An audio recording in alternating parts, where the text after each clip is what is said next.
उसकी दीदी का देवर कोमा में था। जब वो अस्पताल पहुंची तो डॉक्टर ने उसे देखते ही कहा, अगर इसकी शादी हो जाए तो शायद ये होश में आ जाए। ये सुनते ही जीजाजी उसके पैरों में गिर पड़े। मेरे भाई से शादी कर लो। और इस तरह एक अधमरे व्यक्ति के साथ उसका विवाह हुआ। उसे उसके पास अस्पताल के बिस्तर पर छोड़कर सब चले गए। कुछ ही वक्त बीता था कि अचानक कमरे की बिजली चली गई और फिर अचानक उसे अपने शरीर पर किसी चीज के रेंगने का एहसास हुआ। वो डरकर भागने लगी। आज भी वो दिन उसे याद है जब उसकी जिंदगी की सबसे जिद्दी, सबसे जहरीली और सबसे अजीब कहानी की शुरुआत हुई। वो कॉलेज में थी, अंग्रेजी लिटरेचर की छात्रा। पढ़ाई, समय और सपनों को बहुत गंभीरता से लेती थी। उसका रूटीन एकदम सादा था। क्लास, लाइब्रेरी, घर। उसकी दुनिया में बैलेंस था, व्यवस्था थी। लेकिन तिलक, वो उसकी दुनिया का ठीक उल्टा था। दीदी का देवर था। परिवार में अक्सर देखा सुना पर कभी खास बातचीत नहीं हुई थी। पारिवारिक फंक्शन में अपनी मुस्कान और बेपरवाही के साथ आता, सबसे मिलता और सभी को अच्छा लगता। उसे वो कभी पसंद नहीं आया। शायद उसकी वो लापरवाही उसे ईगो लगती थी, या शायद वो दिखावा जिसे लोग कूल कहते हैं। उसके लिए वो सिर्फ बदतमीज था। उसका पहला सीधा टकराव कॉलेज के एक ग्रुप प्रोजेक्ट में हुआ। प्रोफेसर अमित ने 6 स्टूडेंट की एक टीम बनाई जिसमें वो और तिलक एक साथ थे। जैसे ही उसने उसका नाम सुना, मन ही मन प्रोफेसर को कोसने लगी। इतने सारे नामों में से यही मिला। पहली ही मुलाकात में अंदाजा हो गया कि ये आसान नहीं होगा। तिलक ने मजाक में कहा, तो तुम ही हो वो बिनती जो हर चीज को कायदे से करना पसंद करती है। उसने तुरंत पलटकर जवाब दिया, और तुम वो हो जो हर चीज में एटीट्यूड डालने का मौका ढूंढते हो। उसकी हंसी बिनती को चुभ गई, जैसे उसकी बात उसके लिए तारीफ हो। नाइस, उसने सिर्फ इतना कहा और चला गया। बिनती ने वो दिन दिमाग में नोट कर लिया। प्रोजेक्ट की पहली मीटिंग, पहला जहर। उसकी दीदी का ससुराल पास वाले गांव में था और दोनों गांव के पास एक ही कॉलेज था, इसलिए वो दोनों एक ही कॉलेज में पढ़ते थे। अगली सुबह जब वो सब लाइब्रेरी में मिले तो उसे पहले से अंदाजा था कि तिलक देर से आएगा। वही हुआ। जब बिनती ने समय पर ना आने की शिकायत की तो उसने लापरवाही से कहा, अरे रिलैक्स, प्रोजेक्ट है, जिंदगी नहीं। बिनती ने गंभीरता से कहा, तुम्हारे लिए जिंदगी आम हो सकती है, मेरे लिए ये नंबर मायने रखते हैं। उसने कहा, बहुत सीरियस हो तुम, कभी हंसती भी हो? बिनती ने तंग होकर कहा, हंसती हूँ, लेकिन बेकार बातों पर नहीं। ऐसा नहीं था कि वो हर बात पर उससे बहस करती। कई बार कोशिश की कि नजरअंदाज कर दे, लेकिन वो कुछ ऐसा कर देता कि अनदेखा करना नामुमकिन हो जाता। कभी क्लास में उसके नोट्स छीनकर पढ़ने लगता तो कभी ग्रुप चैट में बेहुदा मीम्स भेजकर सबको हंसाता, और बिनती को सिर्फ गुस्सा आता। एक दिन जब उसने प्रेजेंटेशन के लिए पूरी समरी बनाकर सबको भेजी तो तिलक ने सिर्फ एक लाइन में रिप्लाई दिया, बहुत बोरिंग, थोड़ा मसाला होना चाहिए। बिनती ने उसका कोई जवाब नहीं दिया, उसे ब्लॉक कर दिया। लेकिन वो वहीं नहीं रुका। अगले दिन पूरी क्लास के सामने कह दिया, बिनती ने मुझे ब्लॉक कर दिया क्योंकि मैंने सच बोल दिया। उसने अपनी नजरें झुका ली और चुपचाप अपने नोट्स की तरफ देखने लगी। उसके अंदर गुस्से की लहर दौड़ रही थी, लेकिन उसने खुद पर काबू रखा। कुछ दिन बाद पता चला कि उन्हें कॉलेज की ओर से एक ट्रिप पर एक साथ प्रेजेंटेशन देनी है, गांव के बाहर। वो झिझकी, लेकिन ना जाने मुमकिन नहीं था। ट्रिप पर जाने से एक रात पहले उसकी माँ ने कहा, तिलक भी जा रहा है ना? अच्छा है, शायद कुछ समझ आ जाए तुम्हें भी। उसने अपनी माँ की ओर देखा, जैसे वो भी अब तिलक की फैन क्लब की सदस्य बन चुकी हों। बिनती ने मन ही मन कहा, मुझे सब समझ है, मुझे और कुछ नहीं समझना। अगली सुबह ट्रिप के लिए बस मैं तिलक के उसके बराबर में आकर बैठ गया। उसने तुरंत कहा, ये सीट पहले से ली गई है? उसने मुस्कुराकर पूछा, किसके लिए? बिनती ने ठंडे स्वर में जवाब दिया, खामोशी के लिए। वो बस हंसा और बैठा रहा। उसने अपनी नजरें खिड़की से बाहर जमा दी, लेकिन उसकी मौजूदगी हर पल खलती रही। उनकी प्रेजेंटेशन ठीक रही, लेकिन अंत में तिलक ने वही किया जिसका उसे डर था। उसने उसकी लिखी हुई स्क्रिप्ट को बदलकर मजाकिया बना दिया और सब हंस पड़े। जब सब तारीफ कर रहे थे वो चुप थी। वापसी में बस में उसने पास आकर कहा, शुक्रिया तो कहो, तुम्हारी बोरिंग स्क्रिप्ट में जान डाल दी आज। बिनती ने पलटकर कहा, तुम्हारी हर बात तुम्हारी एटीट्यूड की निशानी है तिलक। आज फिर साबित कर दिया कि तुम्हें मेहनत नहीं, सिर्फ अटेंशन चाहिए। उसकी हंसी इस बार अलग थी, हल्की मगर अजीब। तुम मुझे पसंद नहीं करती ना? बिल्कुल नहीं, बिंती ने तुरंत जवाब दिया। परफेक्ट। यही वो पल था जब उनके बीच नफरत की पहली ईंट रख दी गई थी और उसे नहीं पता था कि ये दीवार बनेगी या कोई बुनियाद। ट्रिप के बाद उन्होंने एक दूसरे को नजरअंदाज करना सीख लिया था। कॉलेज के दिन बीतते जा रहे थे, वो दोनों एक दूसरे से जितना हो सके दूर रहते, लेकिन किस्मत हर बार कोई ऐसा बहाना बना देती जिससे आमना सामना हो ही जाता। कभी कोई ग्रुप असाइनमेंट, कभी पारिवारिक फंक्शन, कभी कोई संयोग। घर के माहौल में कुछ और ही चल रहा था। प्रमिला बुआ और माँ की बातों में अब हर वक्त उसका और तिलक का नाम साथ साथ आने लगा था। तिलक को तुम्हारे हाथ की चाय बहुत पसंद है ना? माँ अक्सर मुस्कुराकर कहती। या फिर तुम दोनों एक जैसे हो, जिद्दी, इसीलिए एक दूसरे को झेल भी सकते हो। ऐसे जुमले बिनती के कानों में जहर घोल देते थे। हर बार बिनती कहती, माँ प्लीज, मैं और तिलक नामुमकिन, लेकिन माँ हंसती रहती, जैसे उसके इनकार में ही उन्हें हामी मिलती हो। एक बार दीदी जीजाजी ने दरिया किनारे एक पुराने फार्म हाउस पर पिकनिक का प्लान बनाया। बिनती ने मना किया, लेकिन उसकी माँ ने जोर देकर कहा, जिद छोड़ो, परिवार के साथ समय बिताना सीखो। वो मान गई, शायद कुछ शांति मिल जाए। लेकिन वहां पहुंचते ही सबसे पहला चेहरा जो दिखा वो तिलक था। जीन्स, सफेद टी शर्ट, आंखों पर सन ग्लासेस। वो सबसे अलग दिखता था, जैसे किसी और ही दुनिया का हो। पिकनिक के दौरान बिनती ने कोशिश की कि खुद को बाकी लोगों के साथ व्यस्त रखे, बोटिंग, खाना, हंसी मजाक, लेकिन तिलक बार बार सामने आता। कभी कोई टिप्पणी कर जाता, कभी उसके चुप रहने पर तंज भरी मुस्कान दे जाता। एक मौके पर सबने मजाक में कहा, बिनती और तिलक परफेक्ट जोड़ी, एक गरम एक तेज। सब हंस पड़े। बिनती ने झुंझलाकर कहा, ये जोड़े बनाने की नौटंकी बंद करो। तिलक ने तुरंत कहा, बिल्कुल ठीक कह रही हो, वैसे भी कुछ चीजें जोड़ी की नहीं सजा की होती हैं। उसका इशारा बिनती की तरफ था। सब चुप हो गए। उसी शाम बिनती की माँ और प्रमिला बुआ ने मिलकर बात छेड़ दी। देखो, हमने सोच लिया है, तिलक और बिनती की बात आगे बढ़ाएंगे। पापा खामोश थे, लेकिन माँ लगातार बोले जा रही थी। सिर्फ नफरत से कोई फैसला नहीं होता, मोहब्बत समय के साथ आ जाती है। उसने गुस्से में कहा, माँ, क्या आप लोग मेरी जिंदगी को मजाक समझते हैं? प्रमिला बुआ ने बात संभालते हुए कहा, बस एक रिश्ता है, देखने में क्या हर्ज है। वो चुपचाप कमरे से निकल गई। दरवाजा बंद करके खुद से सवाल करने लगी, क्या ये लोग मुझे इंसान नहीं समझते? क्या मेरी इच्छा की कोई अहमियत नहीं? अब वो अपनी अपनी जिंदगियों में व्यस्त थे। वो कॉलेज की अंतिम असाइनमेंट्स और थीसिस में उलझी हुई थी और सुना था कि तिलक ने किसी निजी कंपनी में नौकरी शुरू कर दी थी। उनके बीच अब कोई संपर्क नहीं था, न बातचीत, न मेलजोल। लेकिन जैसे किस्मत को उन्हें फिर से आमने सामने लाने की जिद थी। कई महीनों बाद पहली मुलाकात नानी के घर हुई। उनकी तबीयत बहुत खराब हो गई थी और पूरा परिवार वहां पर एकत्रित हुआ था। तिलक दीदी को लेकर आया था। जीजाजी बिजी थे, इसीलिए विनती खामोशी से नानी के पांव दबा रही थी। जब तिलक कमरे में दाखिल हुआ, उसने नजर तक नहीं उठाई, लेकिन उसकी आवाज फौरन पहचान ली। वो सबसे मिलता रहा और अंत में नानी के सिरहाने बैठ गया। नानी ने उसका हाथ पकड़ा और तिलक की ओर इशारा करते हुए कहा, ये दोनों कितने बड़े हो गए, वक्त कितना बदल गया है ना? तिलक हल्के से मुस्कुराया। बिनती खामोशी से नानी के पांव चादर में समेटकर कमरे से बाहर निकल आई। कुछ ही दिन बाद प्रमिला बुआ की शादी की सालगिरह थी। एक बड़ा समारोह रखा गया था। बिनती ने अपनी तरफ से भरपूर कोशिश की कि इस फंक्शन में ना जाए, लेकिन उसकी माँ ने साफ कह दिया, सब जाएंगे, तुम्हें भी चलना है। वो मजबूरी में तैयार हुई।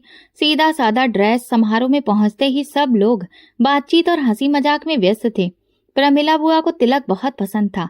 उन्होंने उसे भी बुलाया था। बिनती एक कोने में चुपचाप बैठ गई। तिलक एक समूह के साथ खड़ा होकर मुस्कुरा रहा था। अचानक उसकी नजर उस पर पड़ी और देखा कि वो भी उसकी तरफ देख रहा था। नजरें मिली, मगर ना कोई इशारा, ना मुस्कान, बस खामोशी। तभी बिनती की बुआ का बेटा अविनाश उसके पास आया और हंसते हुए बोला, बिनती, तिलक को तुम्हारी फैशन सेंस का बड़ा शौक है, हर बार कुछ ना कुछ कमेंट करता है। उसने हैरानी से उसकी तरफ देखा। कमेंट? किस हक से? वो मुस्कुरा दिया। यही तो बात है, तुम्हारी बेबाकी, तुम्हारा स्वभाव। सबको लगता है तुम दोनों के बीच कुछ है। उसने थकी सी आवाज में कहा, कुछ नहीं है और कुछ था भी नहीं, बस खामोश रहो। वापसी पर सब एक साथ ग्रुप फोटो के लिए जमा हुए। किसी ने कहा, चलो एक यंग ग्रुप की फोटो हो जाए। वो झिझकी, मगर सबने जोर देकर कहा, तुम भी आओ ना। जैसे ही वो जाकर खड़ी हुई, तिलक उसके बराबर में आ गया। कोई और जगह बची ही नहीं थी। कैमरा सेट हो रहा था कि तिलक ने धीमे से कहा, रिलैक्स, तुम्हारी इज्जत का जनाजा नहीं निकालूंगा यहाँ खड़े होकर। उसने कुछ ना कहना बेहतर समझा, लेकिन जब कैमरे की फ्लैश चमकी, उसने जानबूझकर एक कदम पीछे खिसक कर तस्वीर से खुद को अलग कर लिया। और उसे यही चाहिए था, अलग दिखना। ये सब छोटे छोटे पल थे जो बाहर से सामान्य लगते थे, मगर उसके भीतर एक छुपा हुआ गुस्सा, एक घुटन, एक पुरानी जलन को फिर से ताजा कर जाते थे। तिलक जानता था कि कब कहाँ वार करना है, कब बात को मजाक में लपेटना है और कब खामोशी में पूरी बात कह देनी है। और बिनती हर बार कोशिश करती कि उसकी बातों को नजरअंदाज कर दे, मगर वो हर बार उसकी चुप्पी को चुनौती बना देता। एक दिन बिनती की माँ ने कहा, तिलक अब बहुत संजीदा हो गया है, अच्छा कमाता है, शायद तुम दोनों की जोड़ी बन ही जाए। उसने गुस्से में दरवाजा बंद कर दिया और कहा, क्या मेरी जिंदगी का कोई और मकसद नहीं है? क्या हर बार बात शादी की ही होनी चाहिए? माँ चुप हो गई, मगर उसे वो पल अजीब सा लगा, जैसे वो अपनी ही जिंदगी का नियंत्रण खो चुकी है। तिलक उसकी जिंदगी से जा चुका था, लेकिन बार बार किसी न किसी रूप में लौट आता था। एक बात, एक समारोह, एक पुराना तंज, वो उसके दिल में नहीं था, लेकिन उसकी सोच का हिस्सा बन गया था। वो हर दिन उसे भूलने की नाकाम कोशिश करती थी। ये सब जैसे कोई खामोश साजिश थी, जिसके बारे में उसे कोई सूचना नहीं मिली थी। उसकी माँ ने बस इतना कहा, रविवार के लिए तुम्हारे कपड़े प्रेस होकर आ गए हैं, सब रिश्तेदार आ रहे हैं, अपनी शक्ल ठीक कर लो। उसे लगा शायद कोई दावत है या नानी के घर पारिवारिक मिलन होगा। उसने बहस नहीं की, बस हाँ में सर हिलाया, लेकिन दिल में एक अनकही घबराहट थी जो हर पल बढ़ती जा रही थी। रविवार की सुबह उसकी माँ ने उसके पलंग पर एक खास कपड़ा रख दिया, चमकदार रंगों से सजा। उसने माथे पर बल डालते हुए पूछा, ये इतना भारी कपड़ा किस खुशी में? उसकी माँ ने नजरें चुराते हुए कहा, बस थोड़ा औपचारिक माहौल है, सब अच्छे से आएंगे, तुम बेवजह जिद मत करना, बात इज्जत की है। जब वो नानी के घर पहुंची तो पूरा आंगन सजाया गया था, लाइटिंग, कुर्सियां। अंदर दाखिल होते ही उसने मौसी, प्रमिला बुआ और चाची को देखा। सबके चेहरे पर औपचारिक मुस्कानें थीं, मगर आंखों में एक अजीब सी चमक थी। तभी उसने तिलक को देखा, सफेद कुर्ता पजामा पहने, जूते उतारकर नानी के कमरे में जा रहा था और फिर कुछ ही क्षण में वापस आता हुआ। वो उसे देखकर एक पल को ठिठका, फिर नजरें फेर ली। उसने धीरे से पूछा, माँ, ये सब क्या हो रहा है? उसकी माँ ने जल्दी से उसका हाथ दबाते हुए कहा, बस बैठ जा, सब भले लोग हैं, तुम्हारा ही भला चाहते हैं। उसने खुद को संभाला, मगर मन की बेचैनी अब खुलकर सामने आ चुकी थी। मिठाई बांटी गई, दीदी ने सबको चाय दी और फिर वो क्षण आया जब चांदी की एक छोटी सी थाली में अंगूठी रखकर लाई गई। सबकी नजरें उस पर टिकी थीं। प्रमिला बुआ आगे बढ़ी, तिलक के हाथ में अंगूठी थमाई और कहा, बेटा पहना दो। उसे यकीन ही नहीं हुआ, वो जैसे पत्थर की हो गई थी। तिलक ने अंगूठी ली, उसकी ओर बढ़ा, मगर तभी उसके चेहरे के भाव बदलने लगे। उसकी बाहों पर शिकन आ गई, आंखों में गुस्सा था, होठों पर कड़वाहट। रुकिए, उसने ऊंची आवाज में कहा। सब चौंक कर पीछे हट गए। मैं ये नाटक नहीं करूंगा, उसने कहा और एक कदम पीछे हटा। अंगूठी वापस थाली में रखी और मेज पर जोर से हाथ मारा। मेज हिली, चाय के कप डगमगाए, कुछ बूंदें उसके सफेद कुर्ते पर गिरी। मैं किसी जिद्दी घमंडी लड़की से शादी नहीं करूंगा, जिसे सिर्फ अपनी बात कहनी है, जो दूसरों की भावनाओं की कद्र करना नहीं जानती, जिसे हर बात में अपनी ही बात सही लगती है। वो मेरी पत्नी नहीं बन सकती। एक पल के लिए जैसे पूरी महफिल सुन्न हो गई। हर आवाज थम गई थी, सिर्फ हवा की हल्की सी सरसराहट और कुछ लोगों की सांसें सुनाई दे रही थीं। बिनती कुर्सी पर बैठी रही, बिल्कुल जड़। उसने कुछ नहीं कहा, हिली भी नहीं। उसकी पलकें तक स्थिर थीं। शायद अंदर ही सब कुछ जम गया था। वो इंसान जो उसे हर बार तंज मारता था, आज सबके सामने उसके अस्तित्व को रौंद गया था। प्रमिला बुआ फौरन बोल पड़ी, बेटा ये क्या कह रहे हो? सब रिश्तेदार बैठे हैं, थोड़ा संयम रखो। तिलक ने सिर्फ इतना कहा, संयम? जब रिश्ते में दिल ही ना हो तब चुप्पी सिर्फ बेवकूफी है। बिनती की माँ ने उसकी तरफ देखा, जैसे कुछ कहना चाहती हो, मगर उसने बस गर्दन घुमाकर उनकी ओर देखा। उसकी आंखों में कोई आंसू नहीं था, सिर्फ एक ठंडा सा विरोध था। वो रुक गया। बिनती चुपचाप उठी और अंदर के कमरे में चली गई, दरवाजा बंद किया और चुपचाप बैठ गई। ना आंखों में आंसू थे, ना होठों पर कोई शिकायत, सिर्फ एक ठंडी सी थकान थी। जैसे बरसों का सफर एक ही दिन में पूरा हो गया हो। कमरे के बाहर से बातों की आवाजें आ रही थीं। कोई कह रहा था, अब क्या जरूरत थी इतनी जल्दी करने की। दूसरा बोला, लड़का ही बदतमीज है। लड़की ने तो कुछ कहा भी नहीं। तीसरे ने कहा, आजकल के बच्चे अपने माँ बाप की इज्जत की परवाह ही नहीं करते।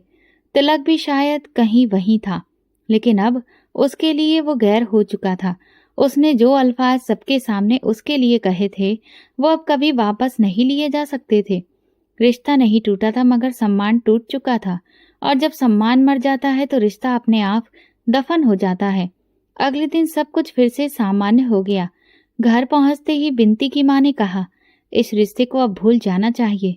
उसने सिर्फ सिर हिलाया और अपने कमरे में चली गई। तिलक अब उसके लिए सिर्फ एक इंसान नहीं था, वो एक प्रतीक बन चुका था, जबरन थोपे गए फैसलों और ना मानी गई मर्जी की कीमत का। उसने खुद से कहा, अब उसके फैसले सिर्फ उसके होंगे। उस दिन को वो उसकी कहानी का अंत समझी थी, लेकिन शायद तकदीर ने असली कहानी के लिए अभी पन्ना पलटा ही नहीं था। वो कुछ महीने उसकी जिंदगी के सबसे शांत महीने थे। उसने एक कॉलेज में लेक्चरशिप ज्वाइन कर ली थी। हर सुबह जल्दी उठना, लेक्चर तैयार करना, बच्चों को पढ़ाना, दिन भर एक व्यस्त दिनचर्या में व्यस्त रहना, यही उसकी दुनिया थी। शाम को किताबें और कभी कभी कुछ दोस्तों से मुलाकात। घर में माँ भी संतुष्ट थी कि अब वो अपने काम में लगी हैं और रिश्तों की उलझनों से बाहर आ चुकी हैं। तिलक का नाम जैसे किसी ने मिटा दिया था। उसका कोई जिक्र नहीं करता था, ना वो पूछती थी, ना किसी ने बताया। एक दिन उसकी माँ ने बताया, तिलक का तबादला भोपाल में हो गया है। उसने बस एक हल्की प्रतिक्रिया में अच्छा कहा और फिर से अपनी फाइल खोल ली। ना अब उससे कोई लगाव था, ना गुस्सा, ना नफरत, बस एक अजीब सी बात थी, बिना जुड़ाव के। जिंदगी अपने ढर्रे पर चल रही थी। कुछ हफ्तों बाद उसकी यूनिवर्सिटी में एक सेमिनार आयोजित हुआ। अलग अलग शहरों से गेस्ट आए हुए थे। वो प्रोग्राम की कोऑर्डिनेटर थी, हर चीज पर नजर रख रही थी। एक सेशन के दौरान उसने आयोजकों की सूची पर नजर डाली और एक नाम पर निगाह ठहर गई, Tilak Varma, director marketing, एओटेक solutions. दिल की रफ्तार एक लम्हे को बदली, लेकिन उसने फौरन नजरें फेर ली। उस दिन वो सेशन में आया, लेकिन उनकी नजरें नहीं मिली। कुछ देर बैठा रहा और फिर चुपचाप चला गया। उसे लगा शायद यही आखिरी मुलाकात थी। शायद वो दोनों अब सच में एक दूसरे की जिंदगी से निकल चुके थे, लेकिन शायद किस्मत अभी खेल खत्म नहीं करना चाहती थी। दोपहर का वक्त था। वो कैंटीन से लौट रही थी जब उसकी माँ का फोन आया। उनकी आवाज कांप रही थी, बेटा फौरन घर आ जाओ। वो घबरा गई, क्या हुआ माँ? सब ठीक है, बस आ जाओ, बाद में बताती हूँ। घर पहुंचते ही माहौल कुछ अजीब सा था। उसकी माँ का चेहरा उतरा हुआ था, आंखें नम। तभी जीजा जी की आवाज सुनाई दी, जो फोन पर बात कर रहे थे। डॉक्टर कह रहे हैं दिमाग पर चोट आई है, कुछ कहा नहीं जा सकता। उसकी माँ ने उसके कंधे पर हाथ रखा। तिलक का एक्सीडेंट हो गया है। गाड़ी पलट गई। वो खामोश खड़ी रही, जैसे कुछ सुनाई ही नहीं दे रहा हो। वो शख्स जिसके साथ उसकी हर बात तानों से भरी थी, आज अस्पताल के किसी बिस्तर पर जिंदगी और मौत के बीच पड़ा था। पापा ने धीरे से कहा, बेटा हमें कल सुबह भोपाल जाना है, दामाद जी ने सबको बुलाया है। अगले दिन वो रवाना हुए। पूरा सफर खामोशी में बीता। उसने खिड़की के बाहर देखते हुए खुद को बार बार समझाया, तुम्हें फर्क नहीं पड़ना चाहिए, तुम्हें कुछ महसूस नहीं करना चाहिए। मगर दिल जैसे हर तर्क को दरकिनार कर रहा था। अस्पताल पहुंचे तो माहौल भारी था। हल्की रोशनी, कॉरिडोर में चलते डॉक्टर, रिश्तेदारों के घबराए हुए चेहरे और चारों तरफ एक थमी हुई बेचैनी। जीजा जी उन्हें देखकर पास आए। तिलक के पास जाओ, शायद कोई प्रतिक्रिया मिले। डॉक्टर कुछ उम्मीद लगाए बैठे हैं। वो चुप रही और पापा के साथ अंदर चली गई। वही था, वो सफेद बिस्तर पर लेटा हुआ, मशीनों की आवाजें गूंज रही थीं। वो इंसान जिसकी जिंदगी हमेशा एक हरकत में होती थी, आज बिल्कुल निष्क्रिय पड़ा था। वो बिस्तर के पास खड़ी हुई और पहली बार उसके चेहरे को गौर से देखा, बिना किसी गुस्से, बिना किसी नफरत के। वही चेहरा जो कभी हंसते हुए तंज कसता था, वही आंखें जो उसकी खामोशी पर ठहाके लगाती थीं, आज सब खामोश था। उसने धीरे से कहा, तिलक तुम्हें कोई हक नहीं बनता कि यूं खामोश हो जाओ। तुम वही हो जो हर बात पर कुछ न कुछ बोलते थे, हर बात पर मजाक करते थे। अब कुछ कहो, कुछ बोलो। मगर वो नहीं बोला। सिर्फ मॉनिटर की बीप सुनाई देती रही। अस्पताल से बाहर आकर वो नर्सिंग स्टेशन के पास खड़ी थी। तभी डॉक्टर प्रताप जीजाजी से कह रहे थे, इसकी हालत नाजुक है, लेकिन इमोशनल शॉक शायद असर कर जाए। कुछ मरीज अपनों की आवाज़ या कोई इमोशनल बात सुनकर रिएक्ट करते हैं। हमें कोई ऐसा जज्बाती झटका चाहिए जो इसे वापस जिंदगी की ओर खींच सके। जीजाजी ने पूछा, आपका मतलब क्या है? डॉक्टर ने गंभीर स्वर में कहा, कभी कभी विवाह जैसे रिश्ते का ऐलान या कोई इमोशनल पॉइंट किसी पेशेंट को होश में वापस ला सकता है। जीजाजी चुप हो गए और वो थोड़ी दूरी पर खड़ी सब सुन रही थी। शायद अभी कोई फैसला नहीं हुआ था, लेकिन उसके भीतर एक अजीब सी बेचैनी ने घर कर लिया था। जिस व्यक्ति को उसने अपनी जिंदगी से निकाल फेंका था, शायद अब वही उसके भविष्य की लकीर बनने वाला था। उसे उस वक्त ये नहीं मालूम था कि आने वाले दिनों में उसकी जिंदगी कौन सा तूफान लेकर आने वाली है, लेकिन इतना जरूर समझ चुकी थी कि सुकून के वो कुछ लम्हे जो उसने बड़ी मुश्किल से कमाए थे अब खत्म हो चुके हैं। अस्पताल की वो लंबी सी गैलरी किसी सुनसान रास्ते की तरह खामोश थी, जैसे वहां वक्त भी ठहर गया हो। वो 2 दिन से भोपाल में ही थे। अस्पताल के पास ही एक छोटा सा गेस्ट हाउस था जहां रातें कट रही थीं। हर सुबह जल्दी अस्पताल पहुंचते, दिन वार्ड के बाहर बेचैनी में गुजरता और रात को थक कर लौटते। तिलक की हालत में कोई खास सुधार नहीं था, न आंखों में कोई हरकत, न शरीर में कोई प्रतिक्रिया। नर्स ने एक दिन बताया कि पिछले 12 घंटे से उसका ब्लड प्रेशर भी स्थिर नहीं है। तीसरे दिन जब वो अस्पताल पहुंचे तो जीजाजी का चेहरा फीका और आंखें सूजी हुई थीं। उन्होंने पापा को एक और बुलाया। वो थोड़ी दूरी पर थी, लेकिन उनकी आवाज़ साफ सुनाई दे रही थी। डॉक्टर कह रहे हैं कि अगर कोई इमोशनल शॉक मिले तो तिलक में रिएक्ट कर सकता है। पापा ने सवालिया निगाहों से देखा। क्या मतलब? जीजाजी की आवाज़ कांप रही थी। कोई ऐसा पल, कोई ऐसा रिश्ता जो इसके दिल से जुड़ा हो, उसे वापस खींच सकता है। पापा थोड़ी देर चुप रहे, लेकिन जीजाजी ने बात आगे बढ़ाई। डॉक्टर की सलाह है कि अगर उसी लड़की से तिलक का विवाह हो जाए जो उसके दिल के करीब थी, तो शायद वो कुछ महसूस कर सके। हो सकता है वो सुन रहा हो। उसके पैर जैसे जमीन में जम गए। वो वहीं की वहीं खड़ी रह गई, जैसे धरती ने जकड़ लिया हो। लगा शायद वो कुछ गलत सुन रही है या ये सब एक भ्रम है। मगर जब जीजाजी ने अगला वाक्य कहा तो भ्रम की कोई गुंजाइश नहीं बची। बिनती, वही उसके दिल के सबसे करीब थी। अगर उससे विवाह हो जाए तो सिर्फ रजिस्टर्ड मैरिज, जो शायद कुछ बदल सकता है। उसने फौरन पापा की तरफ देखा। उनका चेहरा बिल्कुल शांत था, मगर आंखों में कोई भीतरी संघर्ष साफ झलक रहा था। उनकी जुबान पर ताले थे, लेकिन मन के भीतर जैसे विचारों की आंधी चल रही थी। जब वो कमरे में दाखिल हुई तो सबकी निगाहें उसकी ओर उठ गईं। माँ, प्रमिला बुआ, जीजा जी, नर्स, सब एक अजीब सी चुप्पी में डूबे हुए थे। दीदी घर पर थी और वो बिल्कुल जीजा जी के हिसाब से ही चलती थी। उनसे कुछ कहने का कोई फायदा भी नहीं था। वो एक कुर्सी पर बैठ गई। तभी डॉक्टर कुछ रिपोर्ट्स लेकर अंदर आया। अभी तिलक की हालत नाजुक है। वाइटल्स बहुत कमजोर हैं। हम कुछ निश्चित नहीं कह सकते, लेकिन हम एक आखिरी मेंटल ट्रीटमेंट करना चाहते हैं, अगर आपकी परमिशन है। जीजाजी ने उसकी तरफ देखा, फिर पापा की ओर मुड़े। मैं जानता हूँ ये अचानक हो रहा है, लेकिन हमारे पास समय नहीं है। सिर्फ एक रजिस्टर्ड मैरिज, बस एक ऐलान। शायद उसका दिल कुछ महसूस करे। बिनती की माँ ने धीमे स्वर में पूछा, उसके बाद क्या होगा? डॉक्टर ने कंधे उचकाए। कुछ भी हो सकता है। वो जाग सकता है या नहीं भी। हम केवल एक आखिरी प्रयास करना चाहते हैं। उसके पापा ने चुपचाप उसकी ओर देखा। उनकी आंखों में कोई दबाव नहीं था, कोई आदेश नहीं, बस एक विनम्र आग्रह था, एक निवेदन जो शब्दों में नहीं था लेकिन पूरी तरह महसूस हो रहा था। तिलक जीजाजी का इकलौता भाई था। जीजाजी के लिए बहुत अनमोल था, क्योंकि उनके परिवार में सिर्फ 3 लोग थे, दीदी, जीजाजी और तिलक। और जीजाजी अब अपने भाई को खोना नहीं चाहते थे। वो भी बिनती को उम्मीद की नज़र से देख रहे थे। उसकी जुबान बंद रही। वो होठ पीछे बैठी रही, ना कोई जज्बात, ना इनकार। दोपहर को सब इंतजाम पूरे कर दिए गए। एक नर्स ने उसे दुपट्टा पकड़ा दिया। उसको माँ ने खामोशी से वो दुपट्टा उसके सिर पर रख दिया। उसी पल उसने पहली बार खुद को किसी और की जिंदगी में कदम रखते महसूस किया, जैसे उसकी पहचान, उसकी मर्जी अब उसके बस में नहीं रही। एक मैरिज रजिस्टर्ड करने वाले अधिकारी, उसके साथ 2 लोग और थे। उसके पास बैठकर उन्होंने कागजों पर उसके सिग्नेचर करवाए और तिलक का अंगूठा लगवाया। गवाहों के तौर पर उसके पापा और जीजा जी ने सिग्नेचर किए। विनती को ऐसा लगा जैसे कोई सपना चल रहा हो। दूर कहीं से आती आवाजें। सबका चेहरा किसी बोझ तले झुका हुआ था। उसे तिलक के बिस्तर के पास बैठा दिया गया।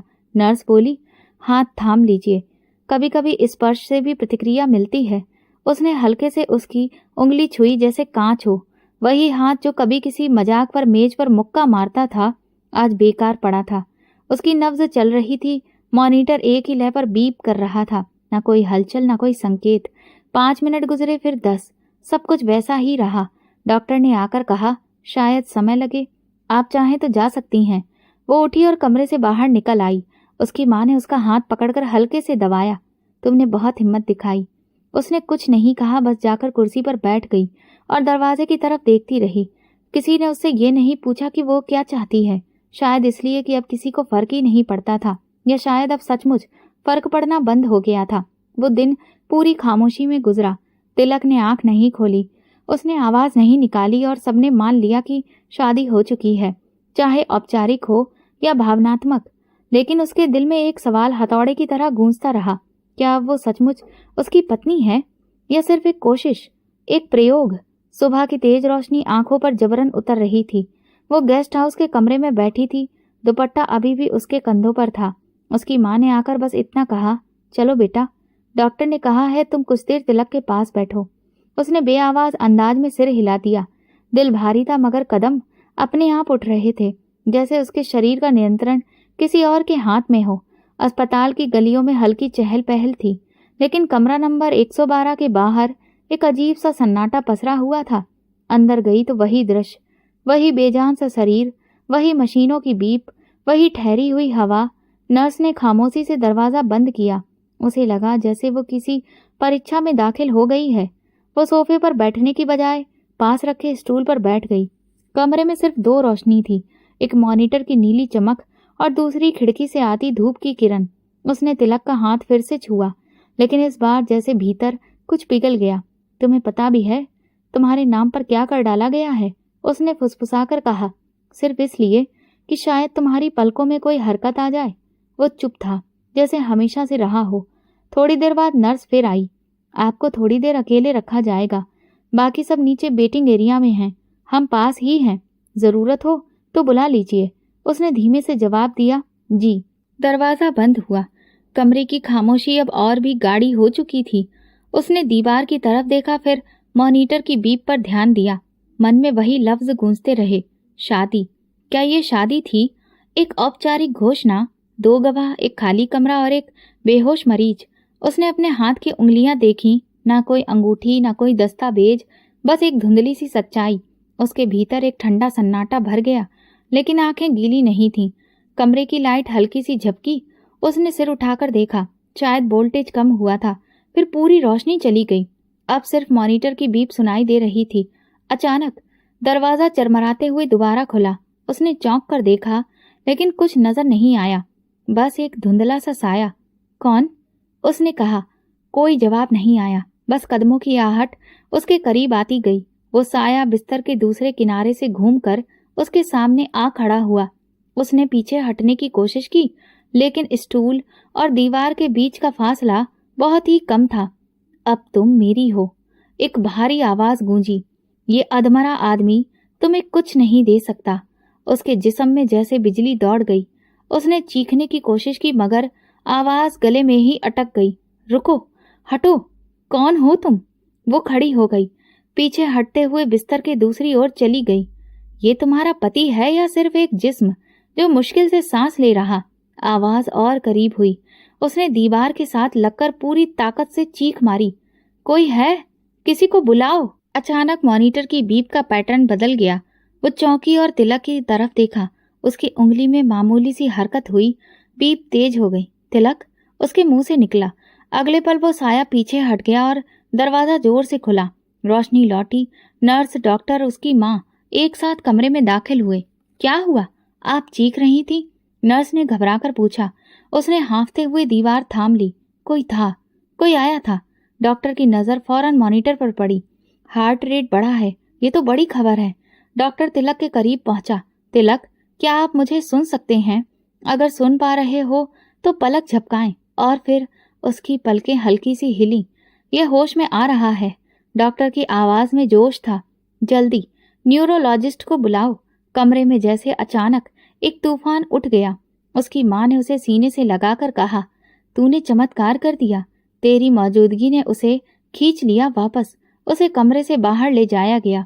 वो खामोशी से चलती रही, जैसे अब कुछ समझने को बचा ही नहीं था।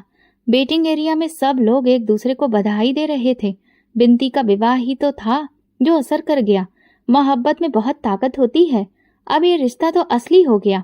वो सब सुन रही थी, मगर उसके अंदर एक सवाल लगातार हथौड़े की तरह गूंज रहा था। आखिर कमरे में कौन था? किसने उसके करीब आने की कोशिश की थी?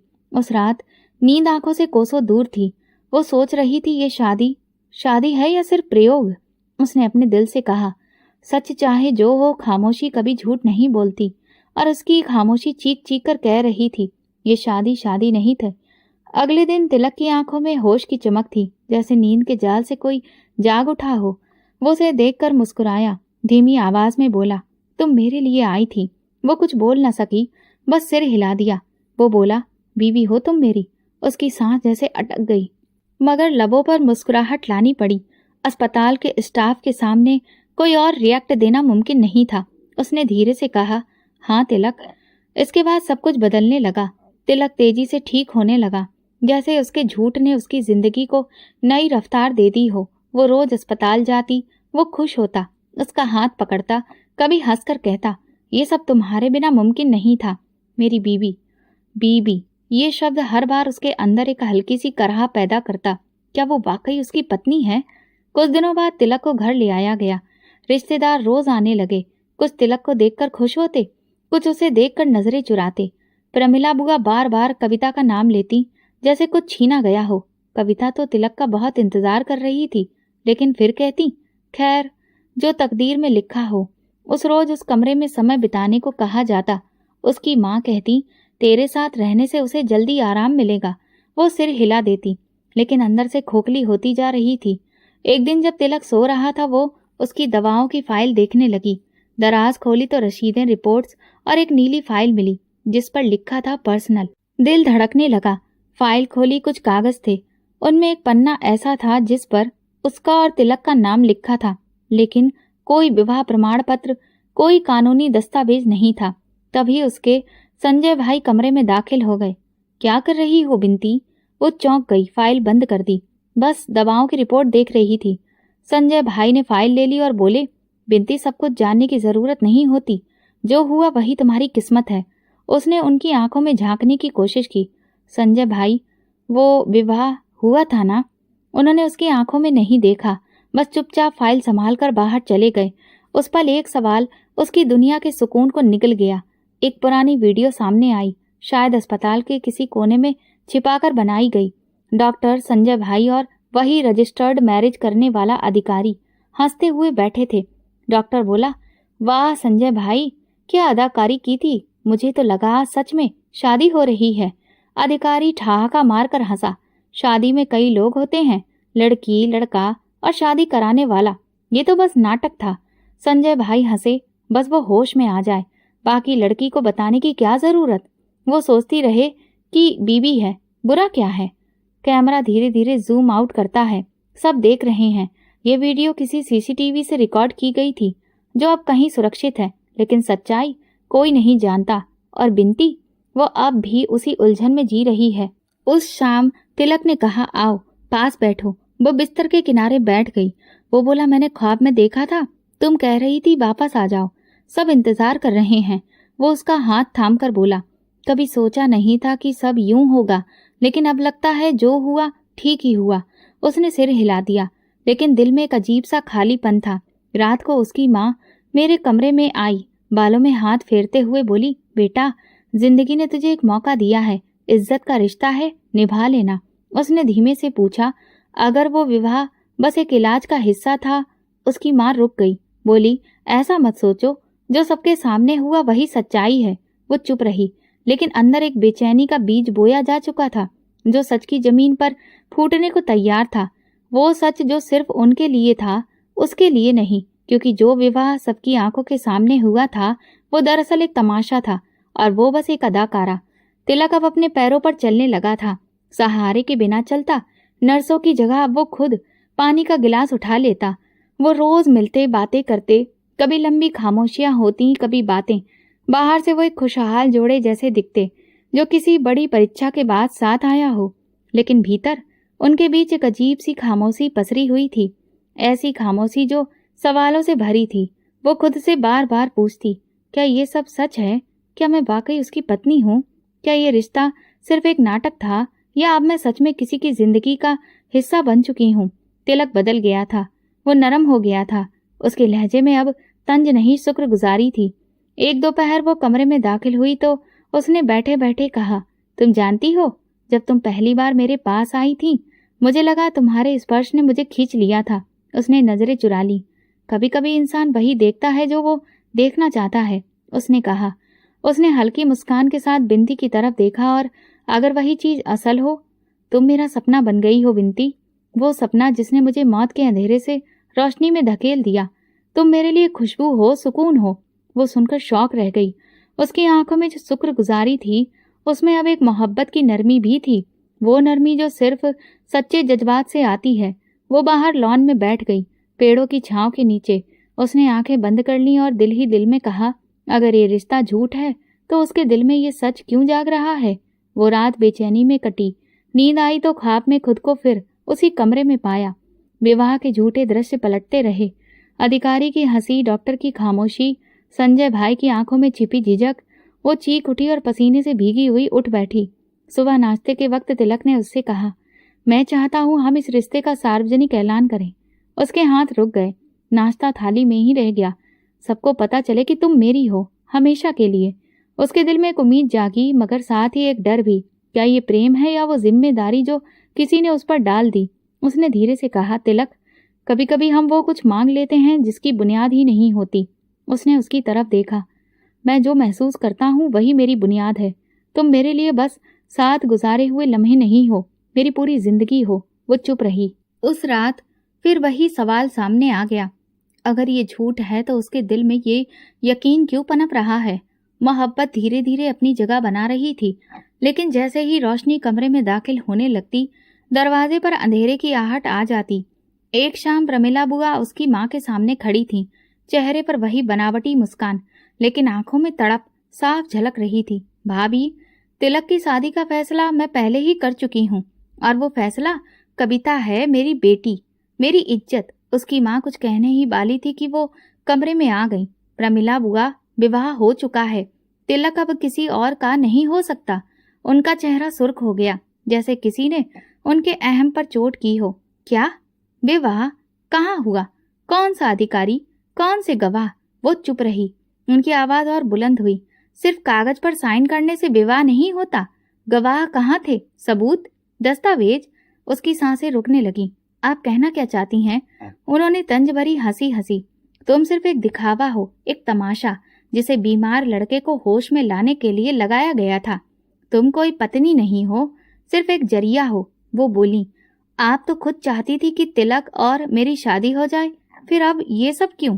प्रमिला बुआ बोली, उस वक्त मुझे नहीं पता था कि मेरी बेटी उसे पसंद करती है। जब तिलक ने तुम्हें शादी से इनकार किया, तब मेरी बेटी ने बताया कि वो तिलक को पसंद करती है और उससे शादी करना चाहती है। मैंने तो उसी दिन से सोच लिया था कि तिलक की शादी अब मेरी बेटी के साथ होगी। वो कमरे से बाहर निकल गई, लेकिन विनती के दिल में कुछ टूट चुका था। शायद वो जानती थी, लेकिन उस सच को किसी के मुंह से सुनने का दर्द कुछ और होता है। उस रात एक और वाकया सामने आया। एक बंद कमरा जहां जीजा जी, रजिस्टर्ड मैरिज अधिकारी और प्रमिला बुआ आमने सामने खड़े थे। अधिकारी गुस्से से बोला, आप लोगों ने कहा था कि बस शादी की तरह एक दिखावा करना है, अब क्या समस्या है? प्रमिला बुआ बोली, समस्या ये है कि वो लड़की अब हमारे काबू में नहीं रही। वो तिलक के दिल में घर कर चुकी है। जीजा जी ने धीमी आवाज में कहा, मैंने खुद देखा है, वो बदल गया है। उसके चेहरे पर वही रोशनी है जो प्रेम से आती है। अधिकारी ने दांत भींचते हुए कहा, तो अब क्या मैं जाकर कहूँ कि विवाह हुआ ही नहीं था? आपने खुद कहा था ये सब एक नाटक है, अब भुगतो इसे। प्रमिला बुआ का चेहरा जैसे जहर से भर गया। ये लड़की अब समस्या बन चुकी है। बिनती को अभी सच्चाई नहीं मिली थी, लेकिन झूठ की नींव डगमगाने लगी थी। और प्रेम, वो तो चुपचाप अपना रास्ता बना रहा था, चाहे झूठ के महल में ही क्यों ना हो। सुबह का दृश्य अजीब था। सभी घर में गहरे सन्नाटे में तैयारियों में जुटे थे। कविता पूरे जेवर साड़ी और आत्मविश्वास के साथ घर में दाखिल हुई थी, जैसे जो उसका हक था वो आज वापस मिलने जा रहा हो। प्रमिला बुआ ने सबको आदेश देते हुए कहा, आज शाम तिलक और कविता की रस्म है। चंद खास मेहमान बुलाए गए हैं, सिर्फ अपने लोग। बिंती ने कुछ नहीं कहा, चुपचाप रसोई में जाकर बर्तन धोना शुरू कर दिया। हाथ अपने आप चल रहे थे, लेकिन दिमाग में बस एक ही सवाल गूंज रहा था, क्या उसकी खामोशी उसके अस्तित्व को मिटा देगी? दोपहर के वक्त जब वो लॉन से गुजर रही थी, अचानक उसकी नजर कविता पर पड़ी। वो उसके पुराने दुपट्टे में आईने के सामने खड़ी होकर जेवर पहन रही थी और बोल रही थी, असल दुल्हन तो ऐसी दिखती है। तुम तो बस इत्तेफाक से उसके पास पहुंच गई थी, पर आज उसका फैसला हमारे हाथ में वापस आ गया है। बिंती चुपचाप पलटी, अपने कमरे में गई, दरवाजा बंद किया और पहली बार आईने में खुद से पूछा, क्या मैं सचमुच उसकी पत्नी हूँ या सिर्फ एक खामोशी जिसे सबने नजरअंदाज कर दिया? तभी दरवाजे पर दस्तक हुई और उसकी दीदी कमरे में आई। उनका चेहरा काफी बुझा हुआ था। वो बोली, बिंती, मुझे माफ कर दो। बिंती ने कहा, क्या बात है, खुलकर बताइए। दीदी बोली, तुम्हारे जीजा जी ने तुम्हारे साथ धोखा किया है। दरअसल वो पहले तो चाहते थे कि तुम्हारी और तिलक की शादी हो जाए, क्योंकि तिलक तुम्हें मन ही मन पसंद करता था। लेकिन जब तुमने तिलक को कोई भाव नहीं दिया तो तिलक ने तुमसे अपनी सगाई तोड़ दी। उसी दिन प्रमिला बुआ को पता चला कि उनकी बेटी तिलक से प्यार करती है, तो वो काफी खुश हुई और उन्होंने तुम्हारे जीजा जी से कविता से शादी के लिए तिलक की बात की। जीजा जी ने पहले तो कहा कि वो तिलक से पूछकर बताएंगे, लेकिन फिर प्रमिला बुआ ने उन्हें दहेज में मोटी रकम देने को कहा, जिससे वो इस शादी के लिए तैयार हो गए। लेकिन कुछ ही दिनों बाद तिलक का एक्सीडेंट हो गया और वो कोमे में चला गया। उसे होश में लाने के लिए तुम्हारे जीजा जी ने तुम्हारा इस्तेमाल किया, क्योंकि डॉक्टर ने उन्हें बताया था कि तिलक को कोई इमोशनल शॉक देना है। जीजा जी जानते थे कि तिलक तुमसे प्यार करता है और कहीं ना कहीं उसके मन में तुम आज भी हो। उन्होंने इसी बात का फायदा उठाया और तुम्हारी झूठी शादी करवाई, जिससे तिलक होश में आ जाए। प्रमिला बुआ और जीजा जी ने मिलकर पहले ही तय कर लिया था कि जब तिलक होश में आ जाएगा तब वो कविता और तिलक की शादी करवा देंगे। और तुमने बताया था कि अस्पताल में जब तुम तिलक के साथ कमरे में बैठी हुई थी, तब कोई साया कमरे में आया था जिसने तुम्हारे करीब आने की कोशिश की थी। तो वो कोई और नहीं, तुम्हारे जीजा जी ही थे, क्योंकि डॉक्टर ने उन्हें ये करने को कहा था, जिससे तिलक को शॉक लगे, क्योंकि सिर्फ तुम्हारे साथ शादी होने की वजह से वो कुछ खास रिएक्ट नहीं कर रहा था। वो डॉक्टर ने ही फिर बोला कि कुछ ऐसा सीन क्रिएट किया जाए जिस पर वो रिएक्ट करने पर मजबूर हो जाए। तभी वो कमरे में आए और उन्होंने तुम्हें डराने की कोशिश की, और ये तरीका सफल भी रहा। बिंती, तुम मुझे माफ कर दो। मैंने इस सब खेल में तुम्हारे जीजा जी के खिलाफ कुछ भी नहीं कहा, तुम्हें कोई सच नहीं बताया, क्योंकि तुम तो जानती हो कि मुझ में इतनी हिम्मत नहीं है कि मैं उनका विरोध कर सकूं। लेकिन तुम मेरी बहन हो और मैं तुमसे भी लगाव रखती हूँ, इसलिए मैंने तुम्हें आज ये सब सच बताया है, क्योंकि मैं जानती हूँ कि तिलक सच में तुमसे बेहद प्यार करता है और अब तुम भी तिलक को पसंद करने लगी हो। और मैं नहीं चाहती कि तुम्हारी शादी टूटे और तुम्हारा शादीशुदा जीवन बर्बाद हो जाए। तुम जो भी फैसला लेना सोच समझ कर लेना, बाकी हो सके तो अपनी बहन को माफ कर देना। और उसके बाद विंती की दीदी कमरे से चली गई। शाम से कुछ पहले वो मेहमानों के लिए ट्रे में शरबत लेकर बाहर निकली।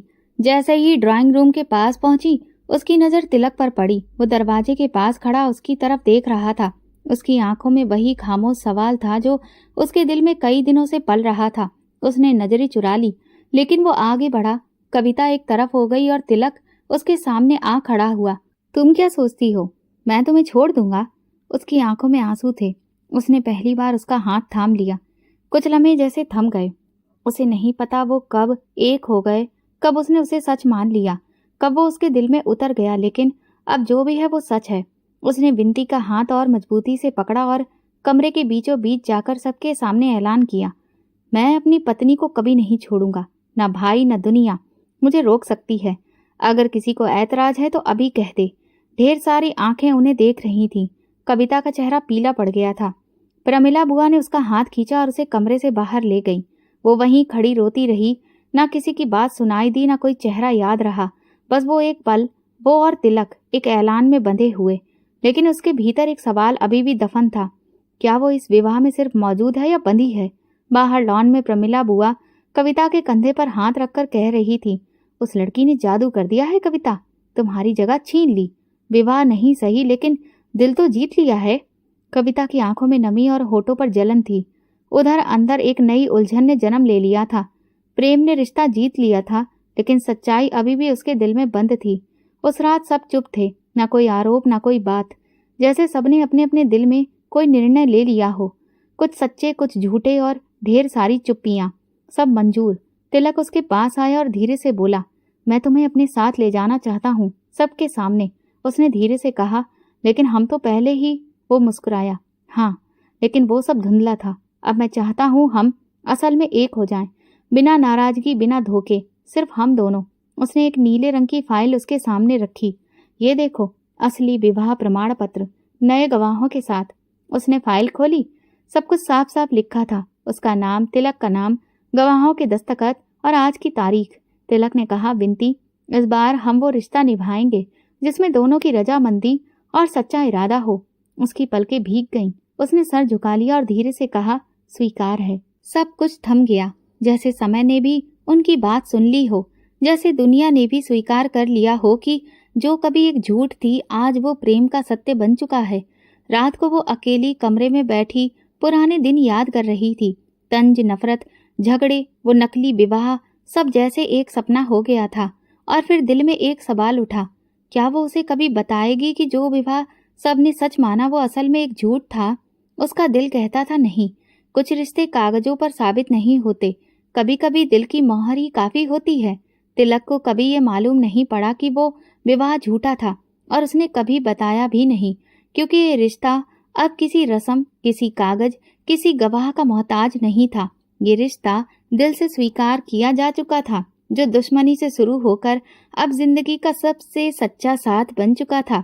विवाह तब नहीं होता जब रस्में होती हैं, असल विवाह तब होता है जब साथी को प्रेम के साथ मन से स्वीकार किया जाता है।